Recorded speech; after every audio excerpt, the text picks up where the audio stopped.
Kenalkan, nama saya Dwi Prasetya Mukti Ali Widodo. Nama saya Rehan Surya Maulana.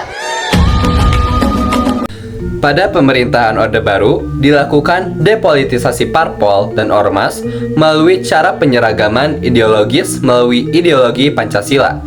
Dengan alasan, Pancasila telah menjadi konsensus nasional, keseragaman dalam pemahaman Pancasila perlu disosialisasikan.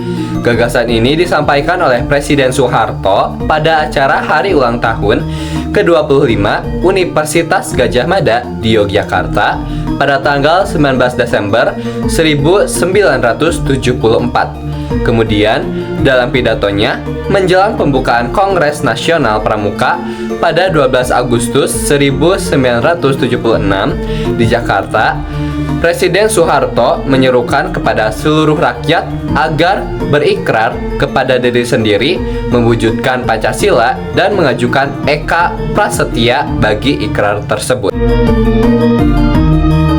Presiden Soeharto mengajukan nama Eka Prasetya Pancakarsa dengan maksud menegaskan bahwa penyusunan pedoman, penghayatan, dan pengamalan Pancasila P4 dipandang sebagai janji yang teguh, kuat, konsisten, dan tulus untuk mewujudkan 5 cita-cita, yaitu: pertama, takwa kepada Tuhan Yang Maha Esa dan menghargai orang lain yang berlainan agama atau kepercayaan. 2. Mencintai sesama manusia dengan selalu ingat kepada orang lain, tidak sewenang-wenang. 3. Mencintai tanah air, menempatkan kepentingan negara di atas kepentingan pribadi. 4. Demokratis dan patuh pada putusan rakyat yang sah. 5. Suka menolong orang lain sehingga dapat meningkatkan kemampuan orang lain. Presiden kemudian mengajukan draft P4 ini kepada MPR.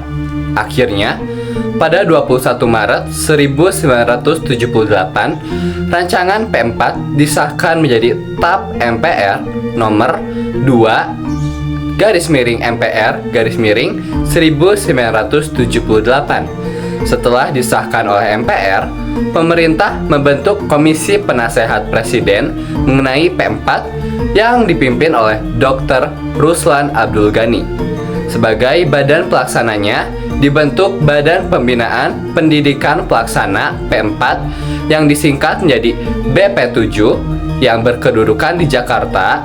Tugasnya adalah untuk mengkoordinasi pelaksanaan program penataran P4 yang dilaksanakan pada tingkat nasional dan regional. Tujuan penataran P4 adalah membentuk pemahaman yang sama mengenai demokrasi Pancasila, sehingga dengan pemahaman yang sama diharapkan persatuan dan kesatuan nasional akan terbentuk dan terpelihara melalui penegasan tersebut. Maka, opini rakyat akan mengarah pada dukungan yang kuat terhadap pemerintah Orde Baru. Penataran P4 merupakan suatu bentuk indoktrinasi ideologi sehingga Pancasila menjadi bagian dari sistem kepribadian, sistem budaya, dan sistem sosial masyarakat Indonesia.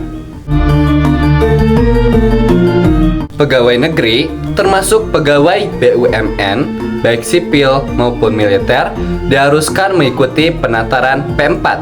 Kemudian, para pelajar mulai dari sekolah menengah sampai perguruan tinggi diharuskan mengikuti penataran P4 yang dilakukan pada setiap awal tahun ajaran atau tahun akademik.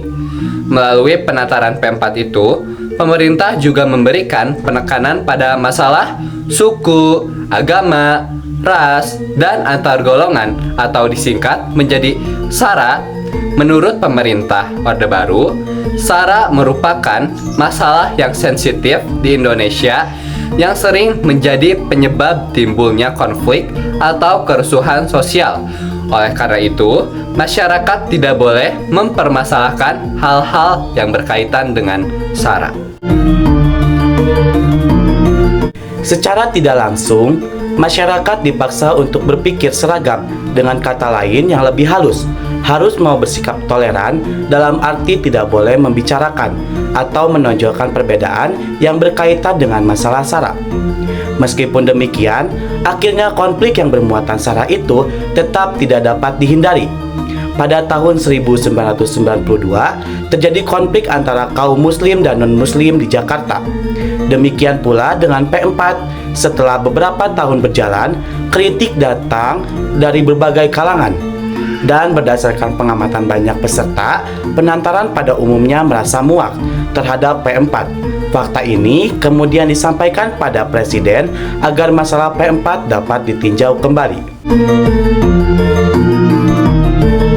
Nah, setelah P4 menjadi TAP MPR dan dilaksanakan, selanjutnya Orsospol yang diseragamkan dalam arti harus mau menerima Pancasila sebagai satu-satunya asas partai dan organisasi yang dikenal dengan sebutan Asas Tunggal.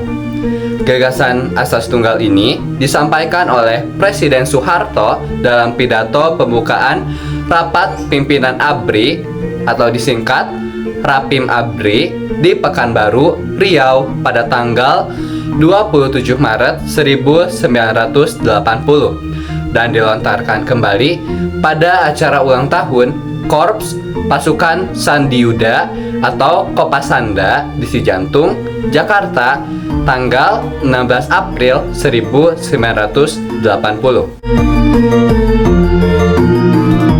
Gagasan asas tunggal ini pada awalnya menimbulkan reaksi yang cukup keras dari berbagai pemimpin umat Islam dan beberapa purnawirawan militer ternama. Meskipun mendapatkan kritikan dari berbagai kalangan, Presiden Soeharto tetap meneruskan gagasannya itu dan membawanya ke MPR.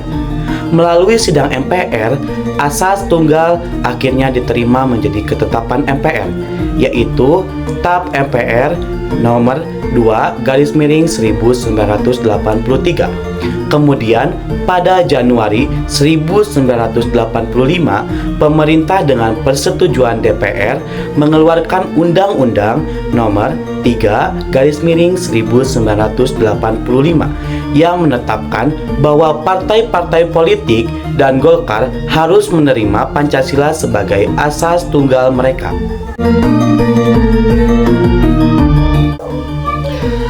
4 bulan kemudian, pada tanggal 17 Juni 1985, pemerintah mengeluarkan Undang-Undang Nomor 8 pada tahun 1985 tentang Ormas yang menetapkan bahwa seluruh organisasi sosial atau massa harus mencantumkan Pancasila sebagai asas tunggal mereka. Sejak saat itu, tidak ada lagi Orsospol yang berasaskan lain selain Pancasila. Semua sudah seragam. Demokrasi, Pancasila yang mengakui hak hidup, Bhinneka Tunggal Ika dipergunakan oleh pemerintah Orde Baru untuk mematikan kebinekaan, termasuk memenjarakan atau mencekal tokoh-tokoh pengkritik kebijakan pemerintah Orde Baru. Kita bisa belajar dari materi kali ini bahwa menjaga stabilitas itu penting, tapi kita juga harus bisa menyesuaikan diri dengan perubahan.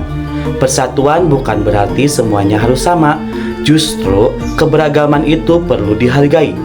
Dalam kehidupan sehari-hari, kita juga harus seimbang antara kepentingan pribadi dan kepentingan bersama, supaya tidak ada yang dirugikan. Selain itu, melihat kembali sejarah bisa jadi pelajaran berharga agar kita tidak mengulangi kesalahan yang sama dan bisa lebih bijak dalam menghadapi berbagai situasi.